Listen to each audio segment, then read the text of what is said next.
गोपीपुर नामक गांव में संगीता नाम की एक बेहद ही सुशील और सुंदर लड़की रहती थी।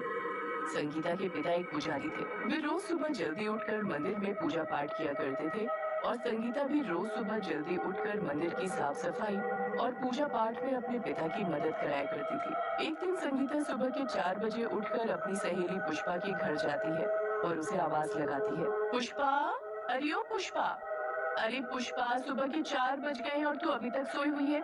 जल्दी उठ, नदी पर नहाने जाना है।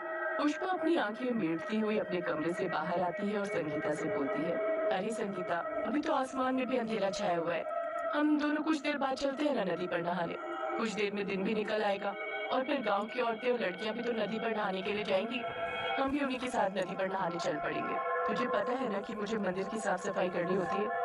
अगर तुझे मेरे साथ नहीं जाना तो ठीक है, मैं अकेली नदी पर नहाने के लिए चली जाती हूँ। अरे अरे, तू तो गुस्सा हो गई, मैं चलती हूँ ना तेरे साथ। फिर दोनों नदी में जाकर नहाने लगती हैं।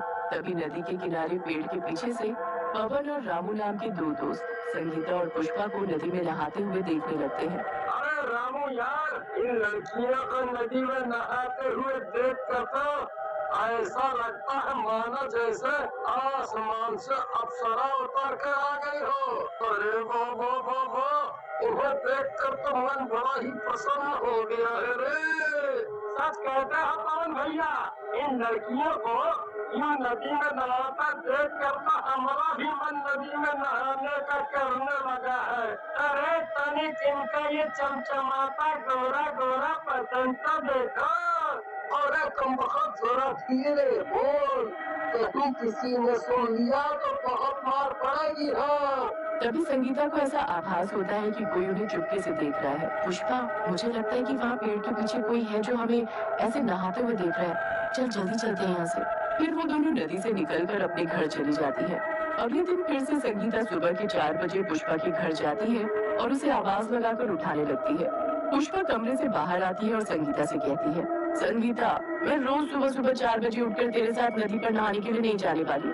मेरी सारी नींद खराब हो जाती है और वैसे भी मंदिर की साफ सफाई पूजा पाठ तो तुझे करनी है, मुझे थोड़ी ना करनी है। इसलिए तू अकेली नदी पर नहाने जा। संगीता गुस्से में वहाँ नदी पर नहाने के लिए चली जाती है। तभी पवन और रामू फिर से नदी के किनारे पेड़ के पीछे खड़े होकर संगीता को नहाते हुए देखने लगते हैं। पवन भैया, आज तो ये लड़की अकेला नदी पर नहा रही है। हम तो फिर आज हम दोनों भी नदी में नहाने के मजे लेते हैं, वो भी इस अप्सरा के साथ। फिर दोनों हंसते हुए नदी में नहाने के लिए चले जाते हैं और संगीता को अकेला पाकर उसे छेड़ने लगते हैं। अरे तुम दोनों नदी में, तुम्हें पता नहीं है क्या कि सुबह सुबह नदी पर सिर्फ गांव की लड़कियां और औरतें स्नान करती हैं? तुम दोनों यहाँ से निकलो, नहीं तो तुम्हारे लिए अच्छा नहीं होगा। पवन और रामू पर संगीता की किसी बात का कोई असर नहीं होता है। तभी पवन संगीता का हाथ पकड़ लेता है और हंसते हुए उससे बोलता है, अरे मेरी रानी, इतना क्यों गुस्सा होती हो? अरे हमें भी तो तुम्हारे साथ नहाने के मजे लेने हैं, और वैसे भी हम दोनों तुम्हारे साथ नहाकर कुछ देर में यहाँ से चले जाएंगे।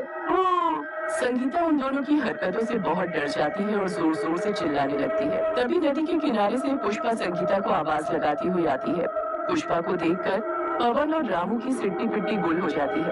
अब तुम दोनों की खैर नहीं। मैं और मेरी सहेली तुम दोनों की इस हरकत के बारे में सारे गांव वालों को बताएंगी, देख लेना। पवन हंसते हुए बोलता है, तुझे मैं जिंदा छोड़ूंगा तभी तो तुम मेरी इस हरकत को पूरे गांव में बताएगी। ऐसा बोलकर पवन संगीता को नदी में डुबोकर मार डालता है और फिर वो दोनों वहाँ से भाग जाते हैं। कुछ देर में पुष्पा वहाँ आती है और नदी में संगीता की लाश को तैरता देखकर जोर जोर से रोने लगती है और भागते हुए गांव जाती है और सभी को संगीता के मरने की खबर देती है। संगीता की मौत की बात सुनकर सभी को बहुत दुख होता है। संगीता की मौत के अगले ही दिन कुछ औरतें नदी में नहाते हुए बात कर रही होती हैं। कुछ भी कहो, संगीता थी बड़ी ही अच्छी और सुशील, पर बेचारी की नदी में डूबने से मौत हो गई। अरे तो उसे इतनी सुबह नदी के उस किनारे जाकर नहाने की जरूरत क्या थी? अरे जब पता है नदी के दूसरे किनारे पानी का ज्यादा बहाव होता है। अब नदी में डूबने से हो गई ना उसकी मौत। संगीता चुड़ैल के रूप में नदी में दूर खड़ी उन सारी औरतों की बातें सुनकर बोलती है, हे भगवान, इन सभी औरतों को लगता है कि मेरी मौत नदी में डूबने की वजह से हुई है, जबकि ऐसा है नहीं। उसी दिन दोपहर के समय नदी के पास से गगन नाम का एक आदमी गुजर रहा होता है कि तभी उसकी नजर नदी में नहा रही एक सुंदर लड़की पर पड़ती अरे ये दोपहर के समय इतनी सुंदर लड़की नदी में काहे नहा रही है, और वो भी अकेले अकेले। तभी नदी में नहा रही लड़की उस आदमी को इशारा करके अपने पास बुलाती है। अरे बाबू, दूर से काहे ऐसे हमें घूरे जा रहे हो? अगर हमारे साथ नहाना है तो आ जाओ नदी में। गगन मुस्कुराते हुए जल्दी से नदी में उस लड़की के पास चला जाता है और जैसे ही उसे छूने की कोशिश करता है, वो लड़की एक डरावनी चुड़ैल का रूप ले लेती है और गगन को नदी में डुबोकर मार डालती है। फिर संगीता चुड़ैल इसी तरह से नदी के किनारे से गुजरने वाले लोगों को अपनी ओर आकर्षित करती है और जब वे नदी में उसके साथ नहाने आते तो उन्हें नदी में डुबोकर मार डालती। आए दिन नदी में लोगों के मरने की खबर से पूरा गांव सदमे में आ गया था। तभी गांव के कुछ लोग आपस में बातें करते हैं। अरे भाइयों, नदी में एक के बाद एक मौत हो रही है। न जाने ऐसा क्या है उस नदी में जो एक एक करके हमारे गांव के आदमी नदी में डूब कर मरे जा रहे हैं। सही कह रहे हो भीमा भाई। अरे हमें तो लगता है कि उस नदी में जरूर कोई राक्षस है जो हमारे गांव के आदमियों को मार डालता है। भीमा भाई, हम लोगों को मिलकर कुछ ना कुछ तो करना चाहिए, नहीं तो ना जाने और कितने लोग उस नदी में डूबकर मारे जाएंगे। अगले दिन भीमा अपने भाई रमेश के साथ नदी के रास्ते जा रहा होता है कि तभी भीमा को नदी से किसी लड़की के गुनगुनाने की आवाज आती है। अरे रमेश, ये लड़की कौन है जो इस तरह से गुनगुनाते हुए नदी में नहा रही है? ये लड़की हमारे गांव की तो नहीं लगती। अरे बाबूजी, मुझे दूर से देखोगे या मेरे करीब भी आओगे? अरे आप भी जाओ, मुझे अकेले नदी में नहाने में मजा नहीं आ रहा है। तुम साथ होंगे तो दोनों को नहाने में बड़ा मजा आएगा। हाँ।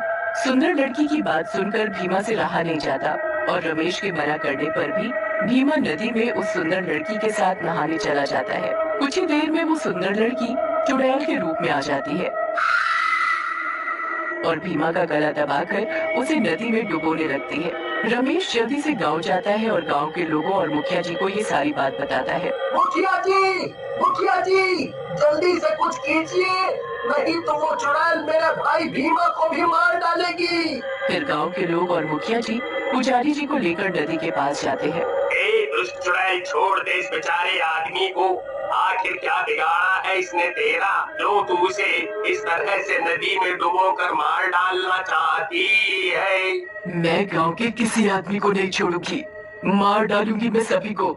जैसे मुझे नदी में डुबोकर मार डाला, वैसे ही मैं भी गांव के आदमियों को नदी में डुबोकर मार डालूंगी। पुजारी जी, मुखिया जी, अरे रमेश, कोई तो कुछ करो, मुझे इस चुड़ैल के हाथों से बचाओ। ये क्या बोल रही है तू?